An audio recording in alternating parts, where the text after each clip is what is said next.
नमस्कार दोस्तों, सीरियल ये तेरी गलियां के आज के पहले पार्ट में आपका स्वागत है। इस पार्ट में आपको पूरा एपिसोड दिखाया जाएगा, तो बिना भूले चैनल को सब्सक्राइब कीजिए और वीडियो को लाइक करना बिल्कुल भी ना भूले। सीरियल के पहले पार्ट में हम देखते हैं कि वहाँ पर निर्वाण और कृषि खेल रहे होते हैं। निर्वाण कृषि के पीछे भाग रहा होता है और शालिनी अपने हाथ में भगवान का एक भोग लेकर चल रही होती है, जो कि उनके खानदान में बहुत ज़रूरी होता है।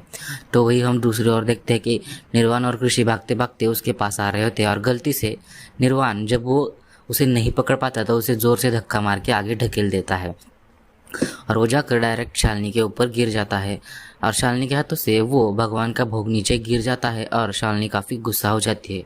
वही दूसरी ओर हम देखते हैं कि ये सारा वाकया निवेदिता ने भी देखा होता है और वो काफ़ी डर जाती है। अस्मिता को ये सब समझ में नहीं आ रहा होता है कि वो अपू क्या करेगी।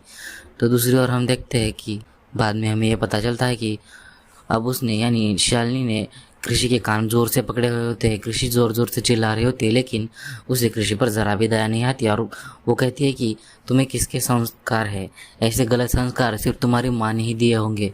तभी हम देखते हैं कि एक माँ का दिल पिघलने लगता है, इसलिए अस्मिता उसके पास जाती है और उसे रोकने की कोशिश करती है और कहती है कि बच्ची है, गलती हो गई, माफ़ कर दीजिएगा। तो वो कहती है कि बच्ची नहीं है ये, इससे गलती नहीं हो सकती। तो हम देखते हैं कि वो उसी पर यानी कि अस्मिता की परवरिश पर उंगलियां उठाना शुरू कर देती है। तभी हम देखते हैं कि वहाँ पर मोनी अपनी बहन की साइड लेते हुए बताती है कि दरअसल हुआ यह था कि निर्वाण ने उसे ढकेला था और ये सब मैंने भी देखा है, लेकिन हम देखते हैं कि ये बातें भी उसे समझ में नहीं आती और वो मानने को भी तैयार नहीं होती। शालिनी कहती है तुम दोनों की भी परवरिश एक जैसी है, इसलिए तुम दोनों पर मुझे कोई भरोसा नहीं है। लेकिन अस्मिता फिर भी माफ़ी मांगती है और वो कहती है कि नहीं, तुम दोनों भी गलत हो, अब वक्त नहीं है इतना मेरे पास कि मैं इसे सब कुछ सिखा सकूं। तो हम देखते हैं कि बेचारी कृषि नीचे अपना सिर झुका देते हैं। बहुत देर से शिखावती सब देख रहा होता है, लेकिन अपनी माँ के खिलाफ वो एक शब्द भी नहीं बोलता।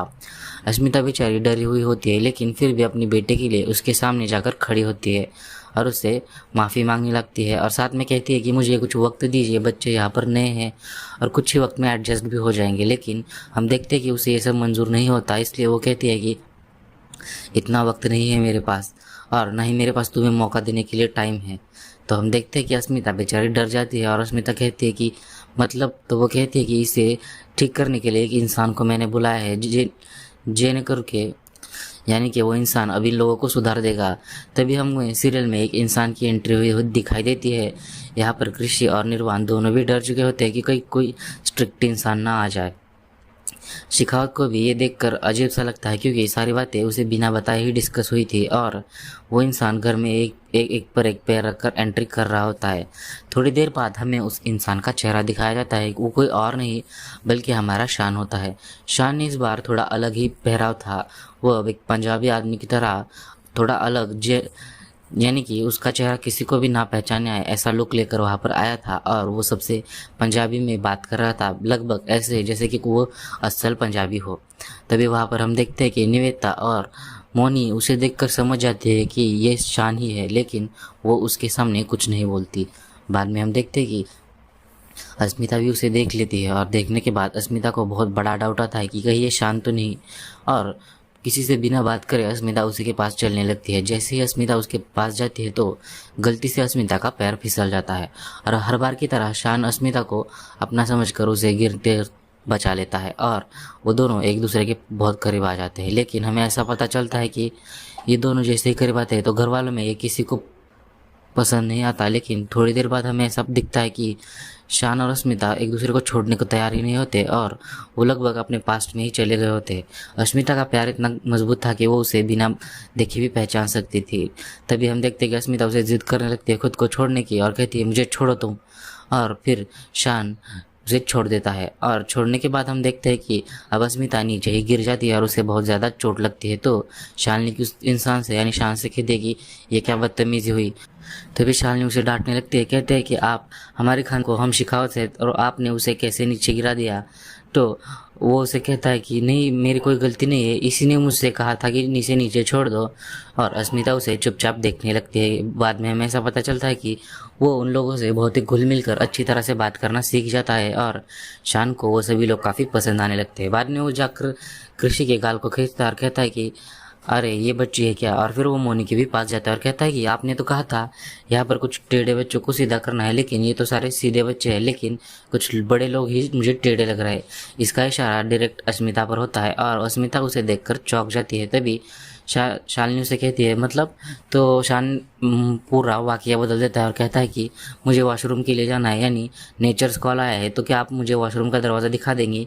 और वहाँ पर उसके पास कोई रास्ता नहीं होता और निवेदिता हंसने लगती है। दूसरी ओर हम देखते हैं कि शान के जाने के बाद अस्मिता के पास आकर शालिनी उसे गंदी गंदी बातें सुनाने लगती है और कहती है कि तुम्हें पता नहीं है क्या, पराये मर्द के पास ऐसे नहीं जाना चाहिए, तुम किसकी इजाज़त से उसके पास गई थी। और कई सारी गंदी गंदी बातें उसे सुनाने लगती है। तभी हम देखते हैं कि वो अपना साइड लेते हुए कहती है कि नहीं, मेरी कोई गलती नहीं थी, अगर मेरी जगह कोई और होता तो एक्सीडेंट होकर वो गिर ही जाता और मुझे माफ़ कर दीजिए। तो हम देखते हैं कि तभी वो कहती है कि तुम इनके ख़ानदान की नहीं, तुम हमारे ख़ानदान की बहू हो, तुम्हें लोगों से कैसे बर्ताव कर पेश आना है तुम्हें सीखना होगा। और अस्मिता कहती है जी ये सब तो एक एक्सीडेंट था, लेकिन फिर भी मैं आगे से ऐसा नहीं होगा, इसकी पूरी कोशिश करूँगी। और हम देखते हैं कि जब शान वहाँ से चला जाता है तो तीनों बच्चे वहाँ से भाग जाते हैं निर्वाण के साथ। और बच्चों के जाने के बाद वहाँ पर निवेदिता आकर उसे बहुत खरी खोटी सुनाती है और कहती है कि मैं आपको ज़ोर से देख रही हूँ। तो वो कहती है कि क्या देख रही हो तुम। तो वो कहती है कि मैं देख रही थी कि ख़ानदानी औरतें कैसी होती है। इन दोनों के बीच में बहुत ही गर्म एनवायरनमेंट होता है, यानी बहुत बड़ी झड़प होने वाली होती है। तभी लेकिन शिखावत आकर वातावरण को कंट्रोल कर लेता है और वो कहता है कि आपको मोनी बुला रही है, आप प्लीज़ जाइए। और वो अपनी माँ को वहाँ से लेकर चला जाता है। दूसरी ओर हम देखते हैं कि अब शान अंदर जाकर बहुत ज़्यादा इंजॉय कर रहा होता है, वो नीचे जाकर बच्चों के रूम में खेलने लगता है। तभी हम देखते हैं कि मोनी और कृषि ऊपर से बहुत बड़ी पाउडर डिब्बा उसका मुंह में फेंक देते हैं, जिससे उसका पूरा मुंह सफ़ेद हो जाता है और वो वहाँ पर गिर जाता है। तभी हमें ऐसा दिखाई देता है कि वहाँ पर मोनी और कृषि आकर काफ़ी ज़्यादा ज़ोर से हंसने लगते हैं और कहते हैं कि आपको कैसे लगा, और हम आपसे एक ही बात चाहते हैं कि आप यहाँ से भाग जाए, और उसके पीछे लग जाते हैं। तभी हमें थोड़ी देर बाद ये पता चलता है कि अब उस इंसान ने यानी शान ने उसका हाथ पकड़ लिया होता है और कृषि काफ़ी डर जाती है। और शान उसके पास आकर उसे कहता है, पापा ने आपसे जाने से पहले क्या कहा था कि आप बिल्कुल भी ऐसी बदमाश मत बनिए, और क्या बन रहे हो आप। तभी हम देखते हैं कि कृषि उसे पकड़ लेती है और कहती है पापा।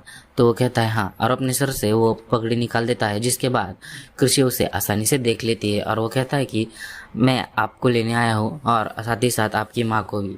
और कृषि उसे गले लगा लेती है। इन दोनों के बीच में हमें बाप और बेटी का इमोशनल सीन दिखाया जाता है, जिसमें शान अपनी बेटी से कहता है कि तुम चिंता मत करो, मैं सारा वाकया यानी सारी चीज़ें ठीक कर दूंगा, बस तुम अपना ख्याल रखना। और कृषि भी उसके प्लान में शामिल हो जाती है और कहती है कि हम तीनों मिलकर हमारी हैप्पी फैमिली फिर से पूरी कर देंगे। इन दोनों के बीच में बातें चल ही रही होती है, तभी पीछे से निवेदिता आ जाती है।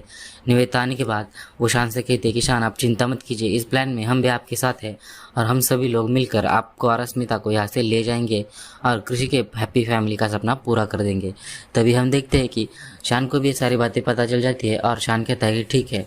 बाद में हम देखते हैं कि वो तीनों भी एक साथ आ जाते हैं और एक दूसरे को गले लगा लेते हैं और यह पर एपिसोड खत्म हो जाता है। बिना भूले वीडियो को लाइक कीजिए और चैनल को सब्सक्राइब कीजिए।